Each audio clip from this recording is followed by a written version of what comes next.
Victorian healthcare staff say they're regularly hearing from women who've been illegally blocked from accessing abortion services by conscientious objectors. Under the Abortion Law Reform Act, only a registered health practitioner can voice a conscientious objection to terminating a pregnancy, and they must refer the patient elsewhere. But across the state, women's health services say this law is consistently disregarded by doctors, receptionists and pharmacists.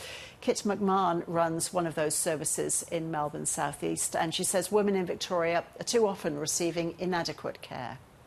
Abortion is legal, safe and common, and there is that legal provision, but what we know is that that's not being universally or regularly practiced. So we hear stories of women saying that they'll go to a GP and the GP will automatically register them for maternity leave, not discuss their options.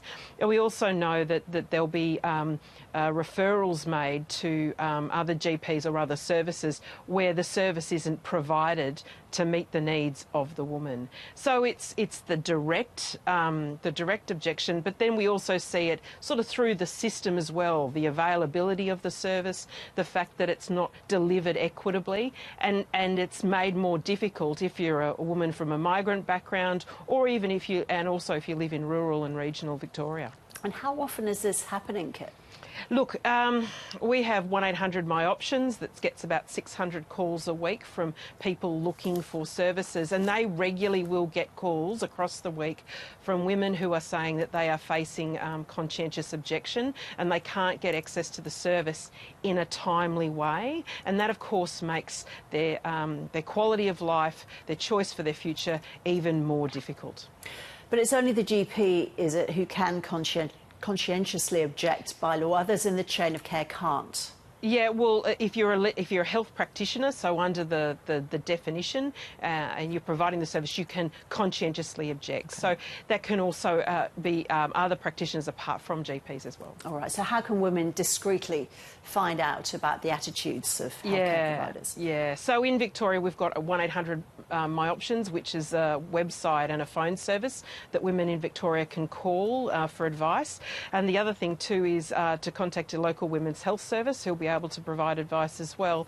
But I think there's also just the knowledge that if you are in a public health system in Victoria, there is access to that as well. If you, the public health system does provide access to the service.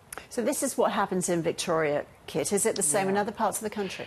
Look, I think it's fair to say that it's because we've got the information system set up in Victoria, like 1800 My Options, that doesn't exist across Australia. So there'll be extra barriers. We know that women use their networks, their information networks, their peers to find information on who's available. And women also find out who are the good GPs to deal with and who are not. Even those GPs that say that they're a women's health service, we know that they do encounter these challenges of getting the service healthcare that they need.